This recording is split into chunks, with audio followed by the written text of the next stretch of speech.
La pospandemia es una gran oportunidad. Sí, es una tremenda oportunidad para ustedes. ¿Por qué?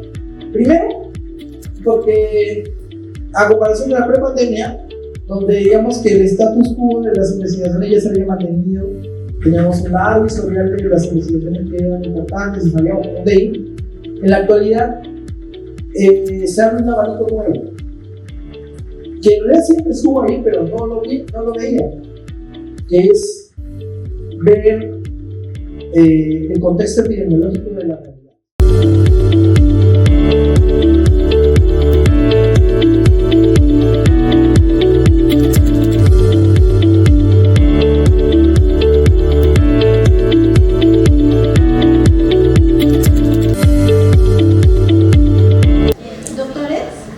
Continuando con la charla para el día de hoy, a continuación vamos a dar inicio de la charla COVID e investigación en pregrado, retos y oportunidades para la investigación estudiantil en post-pandemia. Para ello contamos con el ponente Armando Peso. A continuación vamos a conocer un poco más acerca de la experiencia del docente. Él es médico de la Universidad Mayor de San Marcos. Asimismo, cuenta con una maestría en Ciencias de la Investigación en temas de epidemiología y actualmente el doctor nos va a dar la charla para el día de hoy. Por favor, un fuerte aplauso.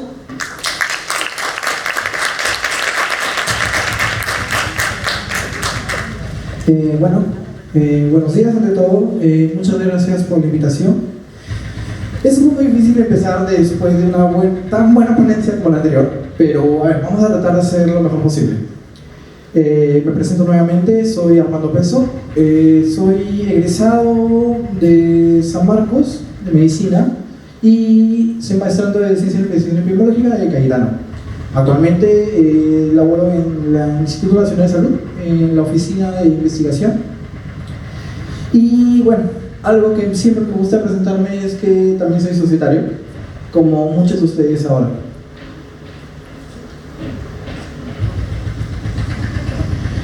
Bueno, algo antes de presentarme, mi ponencia es netamente a título personal y no responde necesariamente con la opinión del instituto y ni sus autoridades ni sus trabajadores. Y bueno, antes de poder hablar de la pandemia, de la investigación en la pandemia, tenemos que ponernos en contexto de quién es el beneficiario, quién va a realizar la investigación, que son ustedes, los estudiantes de medicina. Y cuando hablamos de estudiantes de medicina tenemos características muy claras. La primera, no tenemos tiempo. La segunda, tenemos mucha carga académica. Tremenda carga académica que con los años no mejora, sino que empeora día a día. Y que nuestro entorno es altamente competitivo. El que diga que estudia medicina y que no está bajo una carga y una competencia todo el tiempo, pues o no estudia medicina o realmente no se ha dado cuenta de dónde está. Y con todo este panorama de un pobre estudiante de medicina cargado con tareas, cargado con estrés, cargado con poco tiempo, ¿cómo investigar? En realidad, la mejor estrategia es, como lo habló el ponente pasado, no considerarla como algo independiente de tu quehacer diario. Lo importante es integrarlo a lo que tú haces. Si tú logras ver la investigación como una herramienta para tu crecimiento como médico, ya ganaste. Entonces, esto en realidad, por más que parezca novedoso o algo mágico, en realidad tiene muchos años de estudiado. Desde el 98 ya los especialistas, los estudiosos del tema mencionaban que la práctica investigativa era importante para el estudiante de medicina. Si el médico no es capaz de ver la evidencia, interpretarla y adaptarla a su paciente, ya perdió. Porque la evidencia sola, la medicina basada en evidencia, es muy cuadriculada. Y lo que ustedes tienen no son evidencias, sino son pacientes. Así que su capacidad para poder analizar la evidencia y adaptarla es vital y diría que es crucial para ustedes convertirse en un buen médico. Bueno, como mencioné, las habilidades para brindar, adaptar al contexto la evidencia son lo que discriminan entre un buen médico y un excelente médico. Y también nos da capacidad para poder asimilar la información que nos llega. Ustedes cuando se gradúen, y bueno, muchos de ustedes probablemente van a ser clínicos o cirujanos, van a estar invadidos por evidencias de sus propios colegas, de sus médicos mayores y de un grupo que no es bueno ni malo, sino que simplemente les ofrece oportunidades, que es la industria.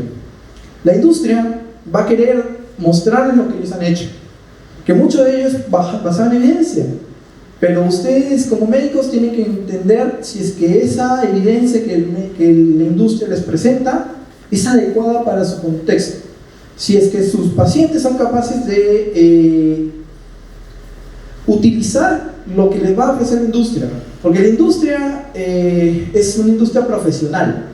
Ellos no les van a presentar diciéndoles, sí, yo les juro que va a funcionar bien. No, ellos van a llegar y decir, bueno, doctor, bajo los últimos 5 papers de este tema, la evidencia nos dice que nuestro producto es mucho mejor que la competencia. ¿Cómo van a enfrentar eso? Si ustedes simplemente se basan en lo que el representante de la industria les dice, ya fue. Si ustedes se basan simplemente en su intuición, ya fueron. La única manera adecuada de que ustedes puedan adaptar esa información es coger su laptop o entrar a una biblioteca pública y leer la evidencia real, no solo el pedacito de evidencia que les dio la industria, sino toda la evidencia, leerla, adaptarla y sacar sus conclusiones, porque esa es la ciencia. La ciencia no se basa en verdades absolutas, sino en verdades relativas a cada contexto.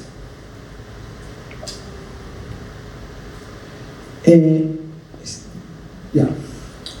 Eso es desde el lado profesional, pero desde el lado académico, ¿cuál es mi beneficio? El primero, quizás el menos importante de todos, es que fomente el hábito de investigar. Se ha demostrado que alumnos que publican se convierten en médicos que publican. Es mucho más difícil, aunque no imposible, encontrar médicos que en pregrado nunca publicaron y en posgrado se volvieron grandes productores de ciencia. Ojo, no es imposible, pero es menos probable, porque en la práctica, en la educación médica, es donde se fortalecen y se crean las costumbres de investigar. Para todo aquel que haya hecho un estudio, sabe que investigar no es fácil, sabe que investigar no es cosa de un día o una semana que nos sentamos a hacer algo. No, investigar arranca desde que un día, caminando por la Facultad de Medicina, se les ocurrió una idea de investigación, y esa idea fue madurando hasta que se convirtió en un borrador de idea. Luego de eso se juntaron con 3 o 4 amigos más o un mentor, y entre todos armaron un protocolo. Y ahí más o menos va 1 mes a 6 meses. Desde que salió el protocolo, pasó por varias manos, probablemente si pertenece a una sociedad científica, por los pares de la sociedad. Quizás algunos pasó por un congreso científico, donde ya médicos evaluaron su estudio y en muchos casos dijeron que su estudio no valía. Pero en donde muchas personas pueden creer que es el fin de la investigación, deprimirse porque le dijeron que no valía su estudio, en realidad es el inicio, porque bajo esa crítica está escondida la respuesta a cómo es que ustedes pueden convertir esa idea no tan bien encaminada en una idea que puede convertirse en un paper. También el hacer investigación en pregrado, bueno, eso según estudios, me baso en eso, se ha encontrado que hace más propenso al médico en obtener grados académicos mayores. Esto fue un estudio si no me equivoco, en Finlandia, en el que encontraron que aquellos estudiantes que hacían investigación y que después se graduaban, obtenían antes y con un mayor porcentaje grados académicos de maestros y de doctorado. Y bueno, la última, que en mi opinión es la más importante de todas, es que te vas a convertir ya no en un consumidor de ciencia, sino en un productor de la misma. Y bueno, eso, como les digo, no es algo nuevo, está explorado, pero si alguno quiere ver algún paper sobre ello, este me parece que es el más bonito de todos, porque lo presenta desde una perspectiva del mismo estudiante. Y bueno, con todo esto, con el contexto del estudiante estresado, con carga académica, altamente competitivo, y la carrera que no nos ayuda a poder investigar, ¿cómo es que podemos hacer compatible nuestra vida universitaria e investigar? Ya. Existen dos entornos en los que esto funciona. No son los únicos, pero son los más grandes. La primera, las sociedades científicas, y la segunda, los grupos de investigación. ¿Por qué son tan importantes estos sites? Primero, porque son entornos controlados.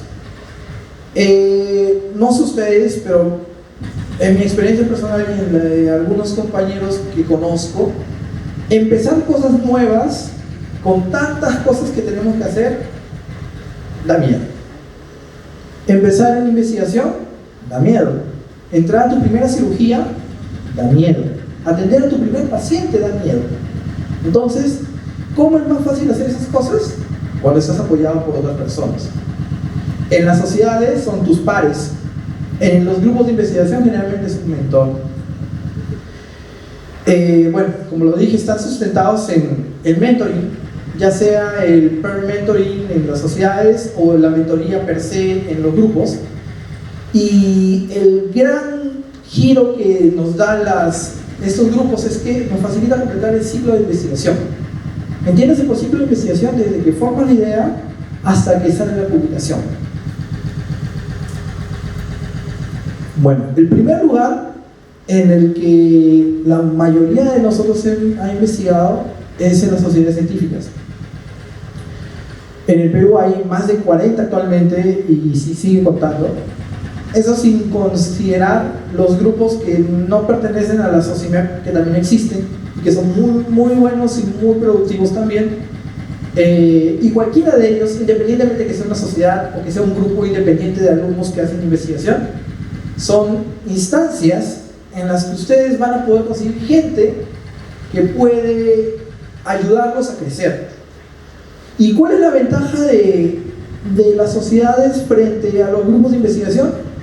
Que el que te enseña o el que te guía es uno como tú, ha pasado por los mismos pasos que tú, ha sufrido las mismas frustraciones que tú. Entonces, la empatía entre tú y el que está siendo tu mentor, entre comillas, facilita que tú puedas seguir. Además, al ser un par, al ser alguien que está haciendo la carrera igual que tú, lo vas a encontrar más veces durante el día. Puede ser que, por ejemplo, en la mañana se encontraron en clase de bioquímica y hablaron sobre una idea de investigación. Y en la tarde, durante el almuerzo, dijeron, oye, ¿y mi idea qué tal? Y comenzaron a hablar de ello. Eso permite que haya más momentos en los que hacen investigación. Porque, ojo, investigación no es sentarse y escribir o presentar hacer una presentación en un congreso. Investigar es toda aquella actividad que se engloba en la producción de ciencia. El simplemente conversar con tu amigo sobre un tema y tratar de buscar respuestas a preguntas que no tienen respuesta en ese momento, ya es investigar.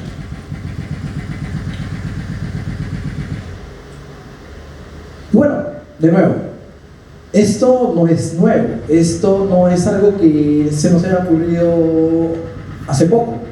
Esto existe desde hace muchos años, ha sido ampliamente explorado. Estas simplemente son 3 de millones de publicaciones. Y eso que solo lo busqué en español. En inglés, el conocimiento sobre el peer mentoring es largo y vasto. Entonces, no estamos descubriendo la rueda con esto. Pero lo clave es que las sociedades son entornos que estimulan la generación de conocimientos. Tienen que recordar eso. La sociedad, más allá de que sea un lugar de despeje sobre el estrés de la vida como universitario, o que es el punto de encuentro de tú y tus amigos, los va a permitir hacer ciencia. Así no se den cuenta que lo están haciendo. He visto muchos casos de personas que entran a la sociedad, comienzan a investigar, pero nunca fueron conscientes de que realmente estaban haciendo ciencia hasta que encuentran su nombre en una publicación científica. Y por otra parte, la sociedad puede ser el trampolín para otras cosas. Yo considero que la sociedad también es una incubadora. Así como a veces los huevos necesitan un tiempo en un ambiente controlado para poder salir, igual el investigador junior necesita el abrigo de sus compañeros para poder crecer y después poder salir a otros lugares. ¿Y cuáles son esos dos lugares? ¿Qué es esto? ¿Perdón? Los otros lugares son los grupos de estudio universitario. ¿Cuáles son estos grupos? Algunas universidades tienen más que otros, pero son grupos que ya son instaurados dentro de la universidad, en la que generalmente los que investigan, digo generalmente, que gracias a Dios esto está cambiando día a día, pero generalmente los investigadores que encuentran ahí son profesores. Y esto es bueno y malo a la vez. Entre lo bueno es que, primero, es una institución que tiene soporte de la universidad. Muchas veces también la universidad misma otorga fondos de investigación para ellos, y esos fondos los podemos aprovechar también los estudiantes. Además, una de las grandes ventajas de los grupos de investigación frente a las sociedades es que aquí trabajamos con profesionales con experiencia en el tema, en la gran mayoría de los casos. Pero también tenemos el lado feo. ¿Qué cosas no son tan bonitas de los grupos de investigación? Lo primero es que en algunos lugares, a veces, sobre todo con investigadores mayores, se cae en el paternalismo. Consideran que el alumno es nuevo, que no es capaz de hacer ciencia, y lo mandan a hacer cosas muy básicas. Y pues quizás al inicio esté bien, ¿no? Están aprendiendo, pero lo importante sería que pudieran permitirles dar o avanzar o crecer dentro del grupo y poder hacer cosas más complicadas cada vez. Generalmente en muchos grupos nuevos que se han creado últimamente, esto ya se está cambiando, principalmente porque los que están conformando estos grupos son ex alumnos que todavía tienen esa llama del estudiante y saben y entienden por lo que pasan los alumnos. Y también pasa que el alumno a veces con el agobio de la universidad prefiere no comprometerse con muchas cosas. Y dice, si el docente me dice que haga esto, pues haré esto nada más, y nunca busca salir de su zona de confort. Y como en casi todas las cosas, cuando nos mantenemos en la zona de confort no vamos a crecer. Antes de seguir, me gusta mucho este esquema, porque quizás muchas sociedades podrían asimilarlo, y sé que aquí hay gente de las sociedades, así que sería importante que ustedes lo interioricen, ¿no? Es un esquema que realizaron unos investigadores, si no me equivoco, en Irán, para potencializar las investigaciones o el desarrollo de ciencia dentro de los grupos de estudiantes. Y es armar la investigación dentro de 3 tópicos, ¿no? El desarrollo del protocolo, los tópicos teóricos y finalmente la práctica en sí. ¿Y eso qué nos permite? Primero, que el alumno o el investigador junior pueda avanzar sin tener que agobiarse con todo el proceso de golpe. Puede ir paso a paso y poder crecer y sentirse parte del proceso, que es lo más importante. Y bueno, una de las grandes oportunidades, ya pasando a la parte de oportunidades, que tenemos de investigar y que muchas veces es desaprovechada por la gran mayoría de personas, es la tesis. Todos actualmente tenemos que graduarnos por tesis, pero muchas veces es algo muy común que simplemente lo consideren como un paso a su título y pues lo ignoren totalmente. Pero este proceso de investigación obligado, porque es el único proceso de investigación obligado dentro del pregrado, puede ser el primer paso para el descubrimiento de lo que ustedes quieren hacer en el futuro. Por ejemplo, vi que el anterior ponente utilizó su tesis como gancho para poder arrancar sus oportunidades en la especialidad que quería. Igual, muchos han descubierto, es más, algunos ni siquiera sabían qué querían y han descubierto lo que querían al hacer una tesis sobre algo que simplemente les pareció interesante pero no les movía. Y al momento de ponerte a interiorizar, a profundizar en el tema, encuentras cosas que durante la carrera no lo viste. Por ejemplo, no sé, quizás, por ejemplo, tengo un amigo que hizo una tesis de neumo, me acuerdo, comenzó a trabajar con pacientes con TB. Él durante la carrera no tenía ninguna inclinación a la neumología y actualmente creo que ya es R3 en neumo, porque simplemente ese pequeño contacto con la investigación le ayudó a encontrar ese bichito de la neumología que tenía adentro. Y de nuevo, ¿por qué pudo hacerlo? Porque al tener contactos de la sociedad pudo entrar en contactarse con un médico que estaba haciendo neumo, ya no a nivel amateur, sino ya con fondos del Estado, si no me equivoco eran fondos de Prociencia, y logró tener un financiamiento para un estudio grande para él. Y eso, cuando ustedes vean las experiencias, van a darse cuenta que muchos de ellos, al sentirse profesionales en investigación, es que empezaron a querer hacer esto más a menudo. Y es por eso que regresamos al inicio.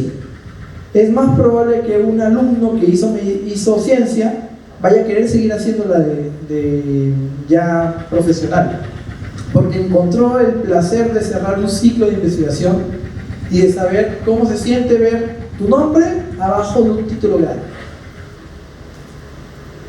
Bueno, y hemos hablado ya casi media hora y no hemos hablado nada de pandemia. ¿Por qué? Porque en realidad el impacto de la pandemia en lo que implica la investigación en el alumno de pregrado no es que haya modificado la motivación del alumno para investigar, solamente ha potenciado algunas cosas. Por ejemplo, anteriormente el alumno estaba súper agobiado por los tiempos, porque tenía que ir a la facultad, porque tenía que ir al hospital, y durante la pandemia digamos que pudo tener un poco más de tiempo para poder hacer ciencia, dado que muchas de sus clases eran virtuales. La virtualidad era la mejor amiga del alumno investigador. Sé que para el aprendizaje de la medicina no fue tan bueno, pero al menos para el alumno investigador sí fue una ayuda. Pero ojo, eso también trajo cosas malas, porque primero los desconectó de los centros de investigación. Las sociedades científicas prácticamente estaban flotando en el éter, porque muchas de las cosas que se hacían en las sociedades se hacían en las reuniones presenciales, en el día a día en el que se encontraban los alumnos, y esto ya no pasó por más de 2 años. Entonces esta desconexión se sufrió.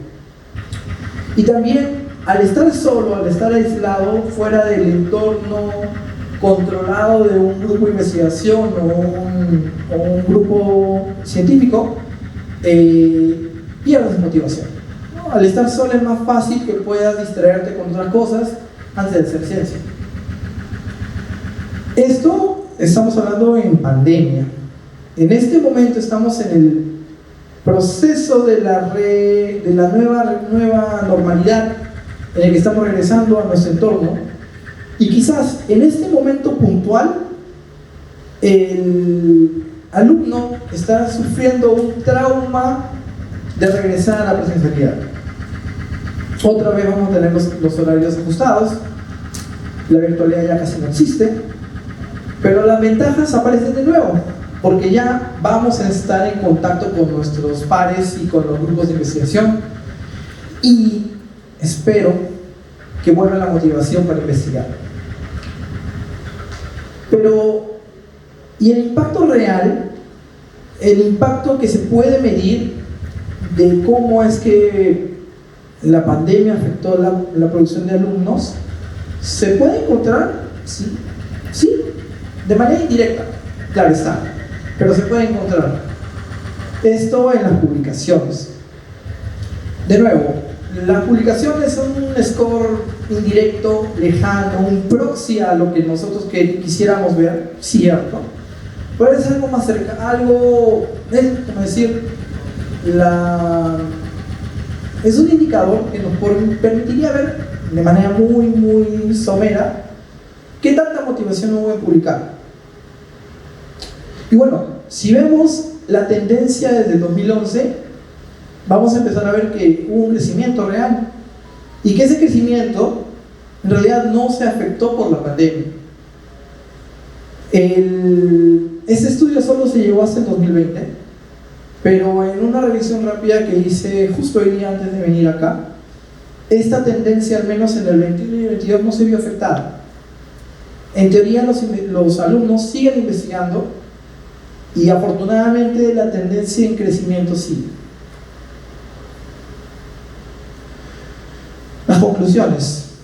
La investigación en pregrado no es solo para quienes quieren ser investigadores.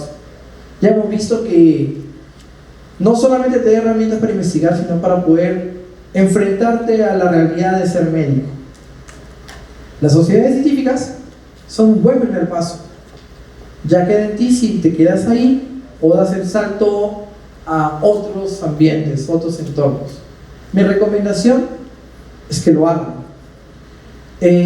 Ojo, no me refiero con eso que abandonen las sociedades, no, por favor no me maten.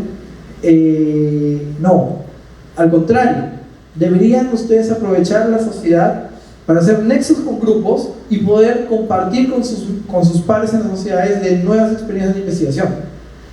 En la actualidad existen muchos grupos, REDEX, los mismos grupos de las universidades que, ojo, no exigen que sean parte de la universidad para poder investigar con ellos. Hay grupos, por ejemplo, en Cayetano, que anualmente abren pasantías para investigadores de la SOCIMEP, y en los que ustedes pueden entrar y no les van a limitar por ser de otra universidad. La pospandemia es una gran oportunidad. Sí, es una tremenda oportunidad para ustedes. ¿Por qué? Primero, porque a comparación de la prepandemia, donde digamos que el status quo de las investigaciones ya se había mantenido, teníamos un largo historial de las investigaciones que eran importantes y sabíamos por dónde ir. En la actualidad se abre un abanico nuevo, que en realidad siempre estuvo ahí, pero no lo veía, que es ver el contexto epidemiológico de la realidad. ¿A qué me refiero? ¿Ustedes antes de la pandemia pensaban en los brotes o buscaban investigación sobre ello? Más allá del dengue, que creo que siempre se buscó, era muy poco lo que se hacía en eso. Pero actualmente el que menos sabe lo que es un brote y está interesado en encontrar algún brote en algún lugar para hacerse famoso. Entonces, ojo, no refiero que vayan ustedes y se metan a la selva a buscar nuevos virus o nuevas enfermedades, pero algo tan simple como ver la sala situacional de la CDC les va a permitir hacer investigaciones sobre eso. En la actualidad, la mayoría de las fuentes de información estatales son libres, así que aprovechenlas. Tenemos todo lo que son las encuestas nacionales, la ENDES y todas las demás, que son de acceso público y que tienen una trayectoria y una continuidad durante muchos años, con sus limitaciones, con sus problemas, con sus dificultades, pero que son una herramienta muy útil para ustedes como alumnos.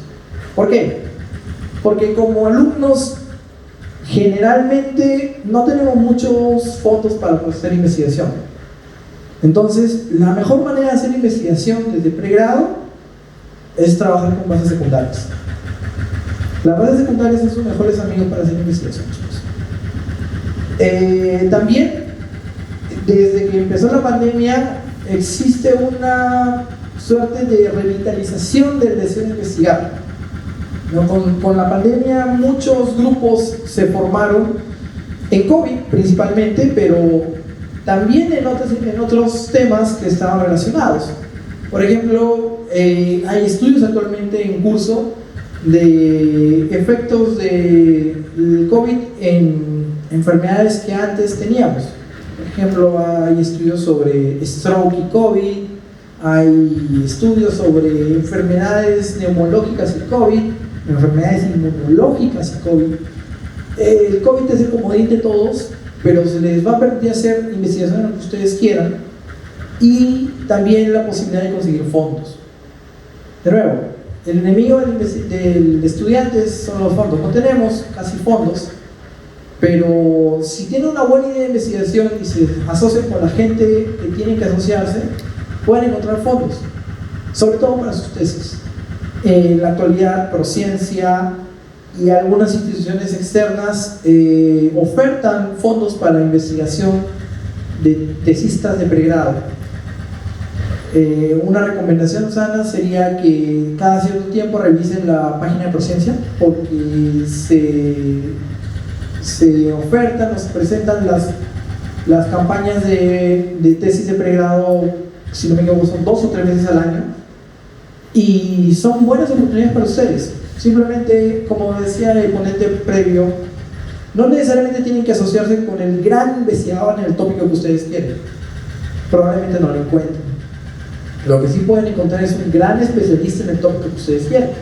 Entonces, ustedes pueden ser la herramienta metodológica de ese deseo de ser profesional, de hacer ciencia. Y se sorprendería con la cantidad de datos que tienen los profesionales y que no lo publican, porque no tienen tiempo, porque no tienen motivación, porque no fueron alumnos investigadores, o porque simplemente no están interesados en hacer investigación. Pero les aseguro que si ustedes le tocan la puerta a un médico y le dicen: doctor, sé que usted tiene una casuística amplia sobre este tema y sé que pues por el mismo trabajo no puede publicar, yo me ofrezco a ayudarlo, publiquemos en conjunto. Pero desde el inicio díganles: yo quiero participar como autor. Sean claros con ellos, porque muchas veces va a pasar lo que mencioné, el paternalismo es muy común, porque ellos lo sufrieron también, y ustedes tienen que dejarle claro: doctor, yo quiero participar, pero también quiero pertenecer y tener mi autoría. Eventualmente el médico quizás al inicio sea un poco receloso, pero con el tiempo, y si ven que ustedes tienen las ganas de hacer ciencia con ellos, y sobre todo si empiezan a ver publicaciones reales, van a poder conseguir un nicho donde ustedes hagan investigación y un aliado para ello. Porque también recuerden que para los investigadores, para los profesionales, hay más oportunidades de fondos. Quizás no fondos para hacer la investigación en sí, pero sí para publicar. Y sobre todo si quieren publicar en revistas de alto impacto, una Q1, una Q2, hasta las Q3 pasa. Generalmente publicar no es gratis. Siempre les cobran un monto que puede ser pequeño, puede es 100, 200 dólares, o hay revistas que te pueden cobrar hasta 1000, 2000 dólares por publicar. Entonces, siempre asociarse con médicos es una buena oportunidad. Y nada, creo que esas son todas las cosas que quería hablar con ustedes. Igual, a mí siempre me gusta escucharlos a ustedes, porque ya hace no mucho tiempo estuve ahí donde están ustedes. Entonces, quería saber si hay alguna pregunta o algo que quieran hablar sobre el tema.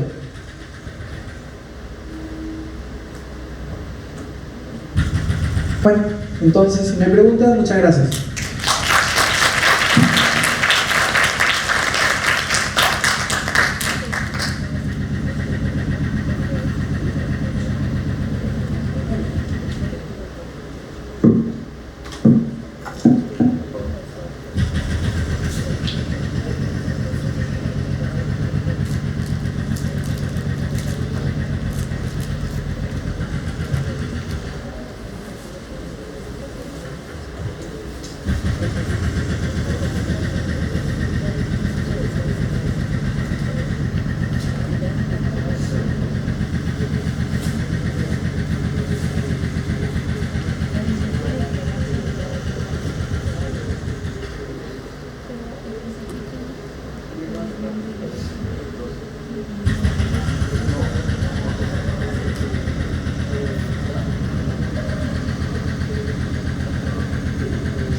Muchas gracias, doctor Armando Pozo, por su excelente participación.